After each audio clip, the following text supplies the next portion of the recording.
আসসালামু আলাইকুম। এখানে আমি গরু বুড়ি রান্না করব। এই যে বট বলেন, আমরা গরু বুড়ি বলি, বট বলে। এখানে হলো তেজপাতা, এলাচি, দারচিনি। বুড়িটা দিব, প্রেসার কুকারে বসাবো। হলো মিক্সড মশলা, মরিচ, হলুদ, জিরা আর লবণ, আদা, রসুন, পেঁয়াজ, আবার টমেটো একসাথে দিয়ে বিসমিল্লাহ এটার সাথে মাখাবো। আর তেল দিব। আল্লাহর রহমানির রহিম। মাখিয়ে নেব।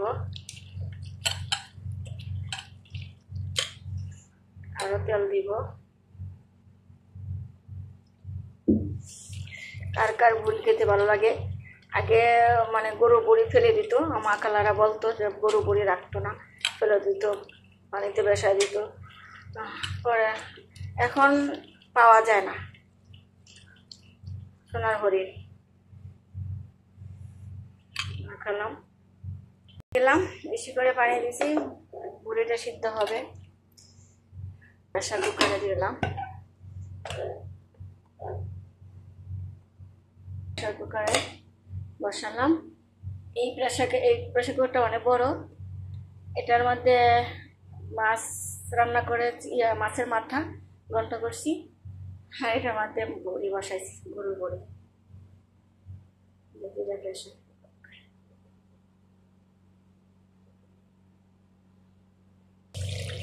এই যে আমার গরু বুড়ি হয়ে গেছে। আরো ভাজা ভাজা করবো আস্তে আস্তে। আর এখন একটু আস্ত রসুন দিচ্ছি, একটু পরে দিব রসুনটা, আর একটু পরে দিব, নাহলে গলে দেবো।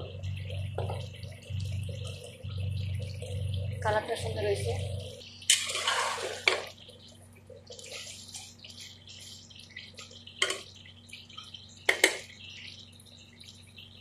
পড়া করে ভাজবো, আরো চুলটা শুকাবে। আস্তে আস্তে জাল দিতে হবে।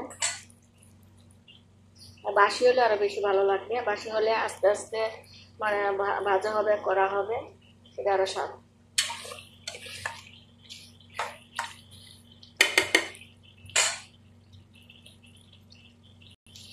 রসুন দিলাম,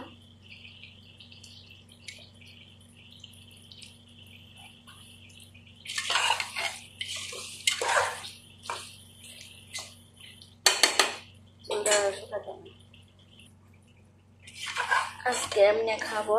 আস্তে আস্তে বাসি হবে আর জাল হবে, আর তখন ভাজা ভাজা হবে।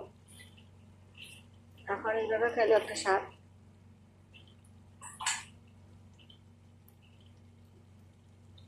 মাছের মুড়ি ঘন্ট করলাম, রান্না করলাম, বানালাম,